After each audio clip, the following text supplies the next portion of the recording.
Hi friends, welcome to Lucky toolroom skills YouTube channel. ಇವತ್ತಿನ ವಿಡಿಯೋದಲ್ಲಿ carbide ಎಂಡ್ಮಿಲ್ನ surface ಗ್ರೈಂಡಿಂಗಲ್ಲಿ ರೀಶಾರ್ಪ್ ಮಾಡೋದು ಹೇಗೆ ಅಂತ ತೋರಿಸ್ಕೊಡ್ತೀನಿ.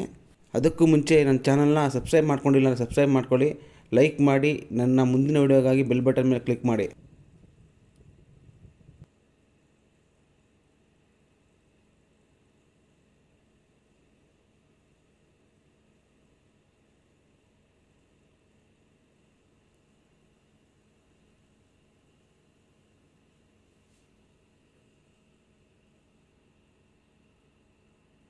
ಬನ್ನಿ ಫ್ರೆಂಡ್ಸ್, ಈಗ ಕಾರ್ಬೈಡ್ ಎಂಡ್ಮಿಲ್ನ ರೀಶಾರ್ಪ್ ಮಾಡೋದು ಹೇಗೆ ಅಂತ one by one step by step ಹೇಳ್ಕೊಡ್ತೀನಿ ನಿಮಗೆ.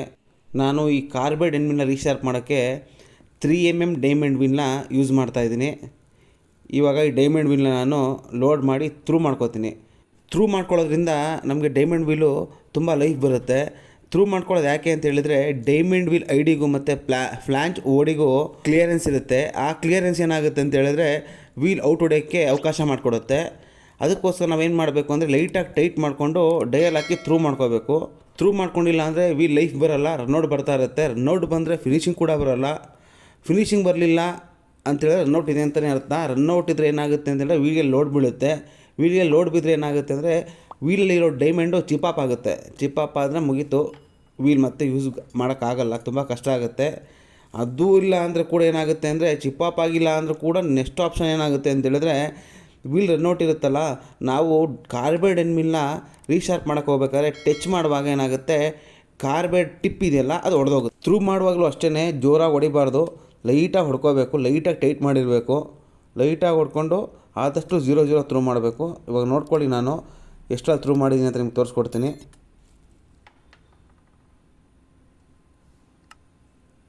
ಬನ್ನಿ ಈಗ ನೋಡೋಣ. ನೋಡಿ, ಪ್ರೆಷರ್ ಕೊಟ್ಟಿದ್ದೀನಿ, ವೀಲ್ ತಿರುಸ್ತಾ ಇದ್ದೀನಿ, ನೋಡಿದ್ರಾ? ವಿತಿನ್ 20 ಮೈಕ್ರಾನ್ ಒಳಗಡೆ ಇದೆ. ಥ್ರೂ ಆದಮೇಲೆ ಏನು ಮಾಡಬೇಕು ಅಂದರೆ ಡೈಲ್ನ ತೆಗೆದು ಸೈಡಿಗೆ ಇಡಬೇಕು. ಸೈಡಿಗೆ ಇಟ್ಟಾದಮೇಲೆ ವೀಲ್ನ ಡ್ರೆಸ್ ಮಾಡ್ಕೊಳ್ಳೋಕ್ಕೆ ಅಂತ ನಾನು ಬ್ಲ್ಯಾಕ್ ವೀಲ್ ಯೂಸ್ ಮಾಡ್ತಾಯಿದ್ದೀನಿ. ಬ್ಲ್ಯಾಕ್ ವೀಲ್ ಬಂದು ಬೆಂಚ್ ಚಂಡಿಗೆ ನಾವು ಯೂಸ್ ಮಾಡ್ತೀವಿ. ಅದು ವೇಸ್ಟ್ ಆಗೋದನ್ನ ಹೊಡೆದಾಕ್ಬಿಟ್ಟು ಡ್ರೆಸ್ ಮಾಡೋಕ್ಕೆ ನಾನು ಯೂಸ್ ಮಾಡ್ಕೋತೀನಿ. ಡ್ರೆಸ್ ಮಾಡಿದ್ರೆ ಫಿನಿಶಿಂಗ್ ಚೆನ್ನಾಗಿ ಬರುತ್ತೆ. ಆ ಓಟು ರನ್ಔಟ್ ಏನಿದೆ ಅದು ಸ್ವಲ್ಪ ಅವಾಯ್ಡ್ ಆಗುತ್ತೆ. ಈಗ ವೀಲ್ನ ಲೋಡ್ ಮಾಡಾಯಿತು, ಥ್ರೂ ಮಾಡಾಯಿತು, ಡ್ರೆಸ್ ಕೂಡ ಮಾಡಾಯಿತು. ವೀಲ್ ಕಡೆಯಿಂದ ನಮ್ಗೆ ಏನೇನು ಪ್ರಾಬ್ಲಮ್ ಆಗೋಲ್ಲ, ಚಾಟ್ರಿಂಗ್ ಕೂಡ ಬರೋಲ್ಲ, ಫಿನಿಶಿಂಗ್ ಚೆನ್ನಾಗಿ ಬರುತ್ತೆ. ಈಗ ನೆಕ್ಸ್ಟ್ ಸೆಟ್ಟಿಂಗ್ ಏನಂತ ಹೇಳಿದ್ರೆ, ನಾವು ಎಂಡ್ಮಿಲ್ನ ಹೇಗೆ ಲೋಡ್ ಮಾಡಬೇಕು, ನಾವು ಹೇಗೆ ರೀಶಾರ್ಪ್ ಮಾಡ್ಕೋಬೇಕು ಅನ್ನೋದು ನೋಡಿ. ಈಗ ಎಂಡ್ಮಿಲ್ಲು ರೀಶಾರ್ಪ್ ಮಾಡೋಕ್ಕೆ ಮುಂಚೆ ಹೀಗಿರುತ್ತೆ, ಯೂಸ್ ಆಗಿ ಎಲ್ಲ ವೇರ್ ಆಗಿದೆಯಲ್ಲ, ಅದು ಸರಿಯಾಗಿ ಕಟ್ಟುತ್ತಾ ಇಲ್ಲ. ಇದು ನಾನು ಹೇಗೆ ರೀಶಾರ್ಪ್ ಮಾಡ್ತೀರೋದನ್ನ ಬನ್ನಿ ತೋರಿಸ್ಕೊಡ್ತೀನಿ ನಿಮಗೆ.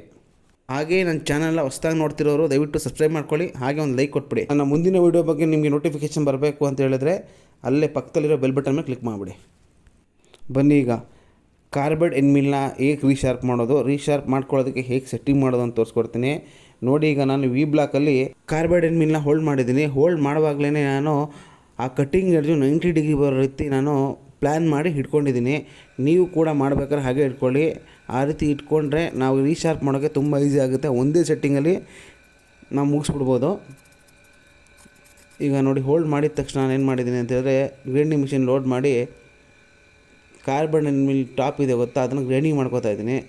ಗ್ರೈಂಡಿಂಗ್ ಮಾಡ್ಕೊಳುವಾಗ ನಾನು ಮಾರ್ಕಲ್ಲಿ ಮಾರ್ಕ್ ಮಾಡ್ಕೋತಾ ಇದ್ದೀನಿ. ಯಾಕಂತೇಳಿ ಸ್ಪಾರ್ಕ್ ಬರೋದಿಲ್ಲ, ಅಷ್ಟು ಈಸಿಯಾಗಿ ಗೊತ್ತಾಗೋದಿಲ್ಲ ಎಲ್ಲೆಲ್ಲಿ ಕ್ಲಿಯರ್ ಆಗಿದೆ ಕ್ಲಿಯರ್ ಆಗಿಲ್ಲ ಅಂತ.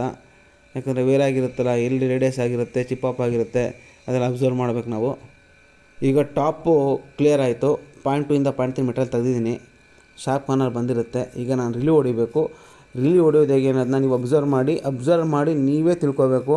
ನಾನು ಎಕ್ಸ್ಪ್ಲೇನ್ ಮಾಡೋದು ನನಗೆ ಅರ್ಥ ಆಗೋಲ್ಲ. ಆ ಕಟ್ಟಿಂಗ್ ಎಡ್ಜ್ ಫೇಸಿಗೆ ಗೊತ್ತಲ್ಲ, ಆ ಫೇಸಿಗೆ ಟಚ್ ಆಗಬಾರ್ದು.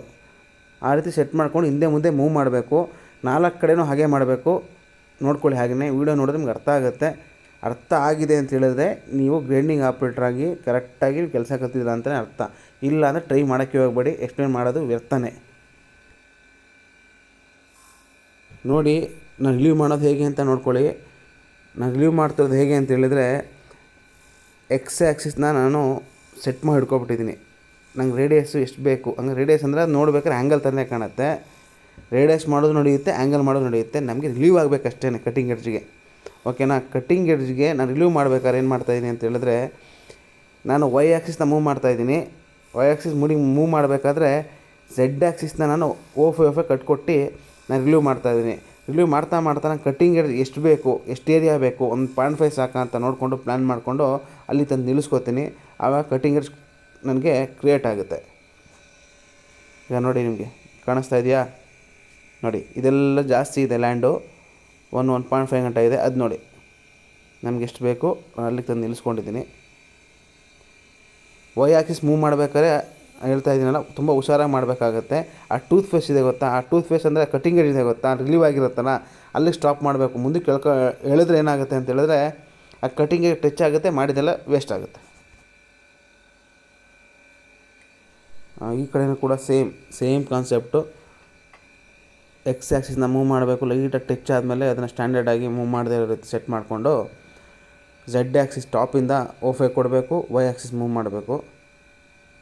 ಮಾಡಬೇಕಾದ್ರೆ ನೋಡಿಕೊಂಡು ಹಿಂದ್ಗಡೆ ಟೂತ್ ಫೇಸ್ ಇದೆಯಲ್ಲ, ಟೂತ್ ಫೇಸ್ ಅಂತ ಹೇಳಿದ್ರೆ ಕಟ್ಟಿಂಗ್ ಎಡ್ಜ್ ಇದೆ ಗೊತ್ತಾ, ಅದು ಟಚ್ ಆಗಬಾರ್ದು. ಆ ರೀತಿ ರಿಲೀವ್ ಗಂಟ ಮಾತ್ರ ಹೋಗಬೇಕು, ಮತ್ತು ವಾಪಸ್ ಬರಬೇಕು. ಈಗ 90 ಡಿಗ್ರಿ ಇಟ್ಕೊಂಡಾಗ ನಮಗೆ 2 ಕಡೆ ರಿಲೀವ್ ಆಗುತ್ತೆ. 2 ಕಡೆ ರಿಲೀವ್ ಆಯಿತು, ಕಟ್ಟಿಂಗ್ ಎಡ್ಜ್ ಕ್ರಿಯೇಟ್ ಆಯಿತು. ಇನ್ನು 2 ಕಡೆ ಬಾಕಿ ಇದೆ. ವಿ ಬ್ಲಾಕ್ನ ತಿರ್ಸ್ಕೋಬೇಕು. ತಿರ್ಸ್ಕೊಂಡು ಸೇಮ್ ಕಾನ್ಸೆಪ್ಟು ನೋಡ್ಕೊಂಡಿದ್ರಲ್ಲ ಅದೇ ರೀತಿ ಮಾಡೋದು. ವೀಡಿಯೋ ಕಂಟಿನ್ಯೂ ಆಗ್ತಾ ಇರುತ್ತೆ, ಹಂಗೆ ನೋಡಿಕೊಂಡು ಅಬ್ಸರ್ವ್ ಮಾಡಿಕೊಂಡು ಹಾಗೆ ನೋಡ್ಕೊಂಡು ತಿಳ್ಕೊಳ್ಳಿ. ಮುಂದೆ ಹೇಳಬೇಕಾಗಿರೋದನ್ನ ಹಂಗೆ ಕಂಟಿನ್ಯೂ ಮಾಡ್ತೀನಿ ನಾನು.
ಪಿಕ್ಚರ್ ಅಭಿ ಬಾಕಿ ಹೇ, ಕೊನೆಗೆ ಇನ್ನೂ ಇದೆ ವಿಡಿಯೋ.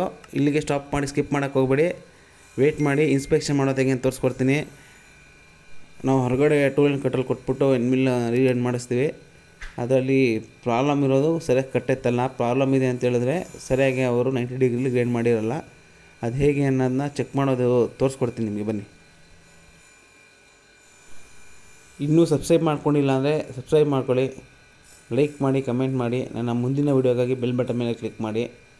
ಇದೇ ಥರ ಟೂಲ್ ರೂಮ್ಗೆ ಸಂಬಂಧಪಟ್ಟ ಹಲವಾರು ವೀಡಿಯೋಗಳನ್ನ ಆಲ್ರೆಡಿ ಅಪ್ಲೋಡ್ ಮಾಡಿದ್ದೀನಿ, ಇನ್ನು ಮುಂದೆ ಅಪ್ಲೋಡ್ ಮಾಡ್ತಾ ಇರ್ತೀನಿ. ಹೀಗೆ ಸಪೋರ್ಟ್ ಮಾಡಿ. ಈ ವಿಡಿಯೋನ ಆದಷ್ಟು ಶೇರ್ ಮಾಡಿ. ಕೊನೆಯವರೆಗೂ ವೀಡಿಯೋ ನೋಡ್ರಪ್ಪ, ದಯವಿಟ್ಟು ಸ್ಕಿಪ್ ಮಾಡೋಕ್ಕೆ ಹೋಗಬೇಡಿ.